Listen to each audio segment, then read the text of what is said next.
Assalamualaikum warahmatullahi wabarakatuh. Di sini kami dari kelompok Arba'in, kami akan menyampaikan tentang pembumikan Islam. Sebelumnya, nama saya Bilal Rinaldi Bro dengan NIM B03222028. Nama saya Arbain Sabriamu dengan NIM B03222016. Kami di sini akan memberitahu apa itu membumikan Islam.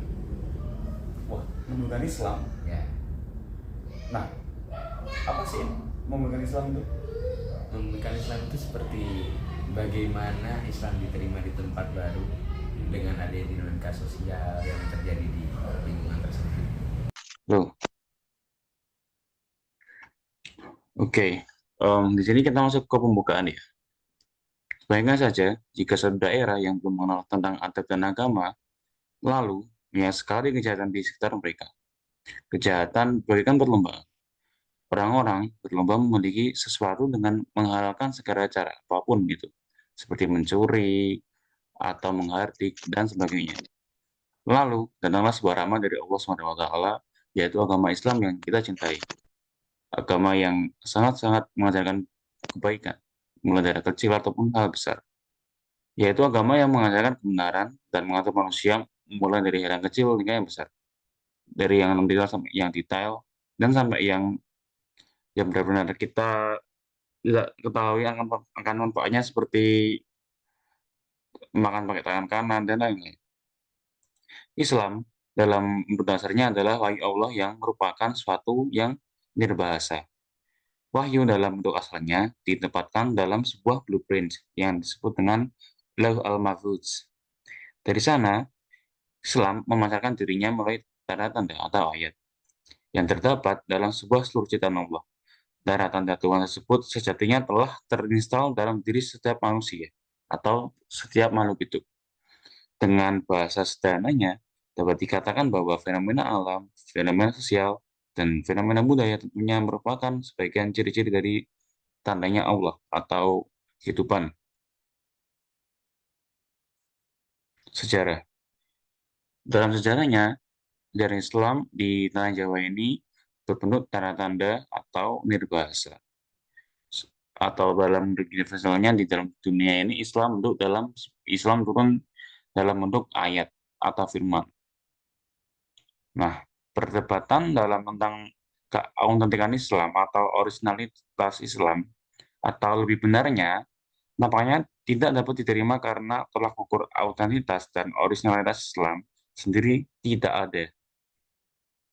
Apabila ada orang yang mengatakan bahwa Islam merupakan autentik dan orisinal adalah Islam yang sejalan dengan Al-Quran dan As-Sunnah, maka kita katakan bahwa banyak hal yang dilakukan oleh para sahabat dan semua generasi setelah mereka tidak ada.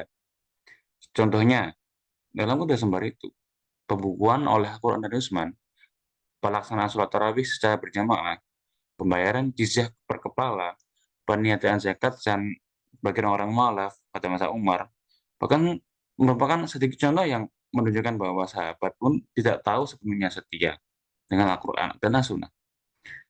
Nah, apakah jika demikian, kita dapat menggumi Utsman, Umar, dan sahabat-sahabat lainnya karena telah melenceng dari agama Islam yang sebenarnya atau yang diajarkan oleh baginda Nabi Muhammad? Tentu saja tidak.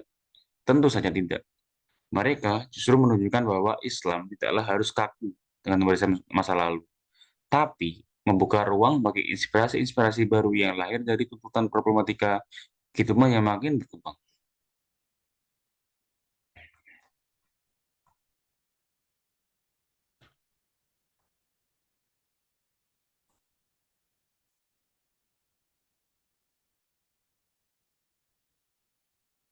Dakwah Wali Songo di Pulau Jawa merupakan contoh konkret dakwah yang sengaja melakukan inkulturisasi Islam. Para wali mempergunakan instrumen-instrumen kebudayaan yang ada dan untuk memasukkan pesan-pesan Islam. Misalnya, tradisi selamatan 3 hari, 7 hari, 100 hari. Pada masa dahulu, di masyarakat Jawa dilaksanakan jika anggota keluarga meninggal dunia. Oleh para wali, momen dan forum kumpul-kumpul tersebut dibiarkan. tetapi dimodifikasi dengan membaca Yasin, tahlil, tasbih, tahmid, dan selawat, dengan diselingi pesan-pesan keagamaan. Pagelaran wayang, yang merupakan media hiburan dan edukasi masyarakat Hindu Jawa, dimodifikasi sedemikian rupa.